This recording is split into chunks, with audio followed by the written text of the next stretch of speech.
Dear students, welcome to the video lecture of Mathematics class 9th, chapter number 6 and chapter name is Play with Numbers। आज हम इसके 4th number part को देखेंगे, ठीक है, जिसमें कि हम एक्सरसाइज के क्वेश्चंस को सॉल्व कर रहे थे, ठीक है।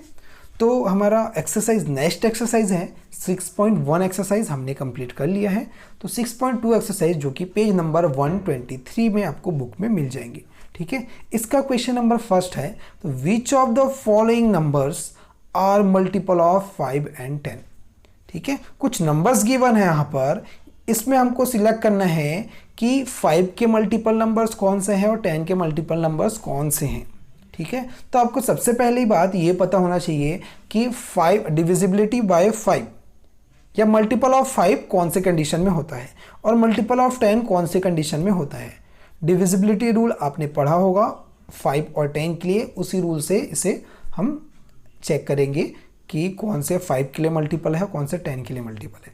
तो 5 के लिए रूल ये होता है कि कोई भी नंबर का अगर यूनिट डिजिट सबसे लास्ट डिजिट, ठीक है, राइट साइड में सबसे लास्ट डिजिट या यूनिट डिजिट जो है उसमें अगर 0 हो या 5 हो तो which is it is divisible bye 5, ठीक है।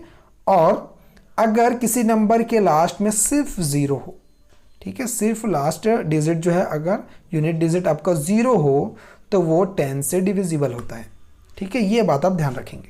तो सॉल्यूशन अगर देखें तो मल्टीपल ऑफ, ठीक है, मल्टीपल ऑफ 5 का मल्टीपल क्या क्या हो सकते हैं अभी मैंने बताया, जिसमें लास्ट में अगर 5 हो और 0 हो वो मल्टीपल होंगे।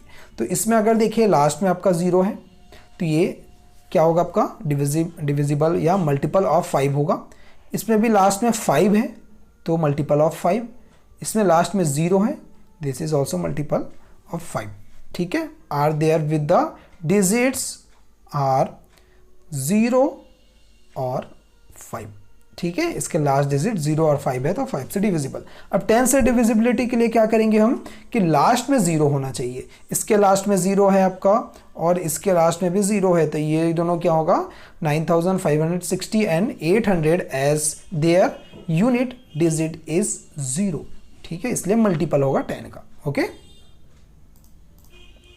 Question number 2, if a number that is divisible by 3 has 8 in its unit place, then what can be possible digit in tens place, ठीक है। क्या कहा गया है क्वेश्चन को, if a number that is divisible by 3, कोई ऐसा number है जो 3 से डिविजिबल है, ठीक है, has 8 in its unit place और उसके यूनिट प्लेस में 8 आ रहा है, then what can be possible digit in tens place, तो उस नंबर के टेंस प्लेस में क्या डिजिट्स हो सकता है ये हमको बताना है, ओके। तो यहां पर क्या है, let solution, let the number be x, हमने कोई नंबर x ले लिया, then x plus 8 must be divisible by 3। ऐसा हमने क्यों लिखा, देखो कोई भी नंबर, जैसे मैंने लिखा यहां पर 12, ठीक है, तो इस 12 को हम कैसे रिप्रेजेंट करते हैं, इस नंबर को कैसे रिप्रेजेंट करते हैं हम 10 प्लस 2, यानी कि ये 10 से डिजिट होता है आपका, 10 से डिजिट यहाँ से आता है, 1 से डिजिट यहाँ से आता है, ठीक है। तो कोई भी नंबर, देखो हमने x लिखा, उस x में अगर यूनिट डिजिट को मैं प्लस करूँगा, ठीक है, ये जो है आपका है ना, इस 10 डिजिट में हमने यूनिट डिजिट को प्लस किया तो यूनिट डिजिट 8 कह दिया है, इसलिए हम क्या लिखेंगे x प्लस 8, ठीक है। तो मस्ट बी डिविजिबल बाय 3, अब वो 3 से डिविजिबल है, ओके, ये बात क्लियर हो गई। हमने कोई x ले लिया, x में 8 प्लस करेंगे तो उसका 8 जो है यूनिट डिजिट होगा, इसलिए हमने 8 को प्लस किया हुआ है, ठीक है। तो so possible value of x are, ठीक है, x क्या है आपका, कोई नंबर हमने ले लिया यानी कि 10 से डिजिट है, तो 10 से डिजिट क्या क्या हो सकता है इसमें ये हमको दिखना है, ठीक है। अब कैसे पता चलेगा, यहाँ पर बोला हुआ है possible value of x are 1 4 7, ठीक है। अब यहाँ एक कंडीशन है 3 से डिविजिबल होना चाहिए, यानी कि 3 के टेबल में आना चाहिए, ठीक है। तो अब इस 8 में, ठीक है, इस 8 में मैं क्या प्लस करूँ, इस 8 में मैं यहाँ पर सामने क्या प्लस करूँ कि वो 3 से डिविजिबल होगा, ये आपको चेक करना है, ठीक है। अगर मैं 1 प्लस करूं तो ये होगा 9 विच इज़ डिविजिबल बाय 3। ठीक है, उसके बाद मैं ऐड करता हूँ 4 इज इक्वल टू हुआ 12 which is divisible by 3। And अगर मैं ऐड करूँ 7 तो ये कितना हो जाएगा आपका 15। ठीक है, तो which is also divisible by 3। तो ये 3 नंबर्स मैंने डिजिट्स में, है ना, आप ध्यान रखेंगे डिजिट में कोई नंबर आपको 11 12 ऐसा ऐड नहीं करना है, डिजिट्स में ऐड करना है। ठीक है, तो ये 3 डिजिट्स मैंने इसमें ऐड किया तो हमको ऐसा नंबर मिला जो कि 3 से डिविजिबल हो रहा है। तो हमारा 10th डिजिट किस तरह का हो सकता है? 10th डिजिट जो है हमारा 147 हो सकता है। ठीक है, hence the 147 are possible digits in 10th प्लेस। ओके, ये आपका आंसर हो गया।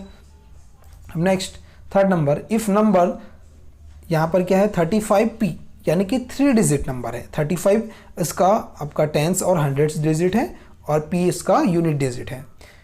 Is a multiple of 5 then find the value of p। p की वैल्यू हमको फाइंड आउट करनी है। तो अभी हमने लिखा 35p is equal to 3 digit number है। 3 डिजिट नंबर को हम कैसे शो करते हैं? स्टार्टिंग में हमने बताया था डेफिनेशन, जब हमने बताया था तब। ठीक है, तो ये क्या होगा 100 इंटू 3, ये 100th प्लेस हो गया, प्लस 10 इंटू 5 ये आपका 10th प्लेस हो गया, प्लस यूनिट प्लेस क्या है आपका p। तो इसको हम सॉल्व करेंगे 100 into 3 300 plus 10 into 5 50 plus p, इन दोनों को ऐड किए यहाँ क्या हो जाएगा 350 प्लस p। ठीक है, अब इस यूनिट डिजिट में क्या आने चाहिए हमको देखना है। p की वैल्यू तो यूनिट डिजिट ही होगी। ठीक है, तो 35 विल बी मल्टीपल ऑफ 5। अब 35 क्या है? 5 का मल्टीपल है। ठीक है, अब हमको p की वैल्यू ऐसे क्या रखे कि 5 का मल्टीपल बन जाए। तो मैंने अभी बताया था कि जब हम 0 या 5 उसके यूनिट डिजिट में आता है तो वो 5 से डिविजिबल होता है, ये हमने देखा था। तो क्या होगा the 35 will be multiple of 5 if value of p is 0 और 5। तो वैल्यू ऑफ p की वैल्यू जो है वो या तो 0 होनी चाहिए या फिर 5 होनी चाहिए। क्लियर? ठीक है, थैंक यू।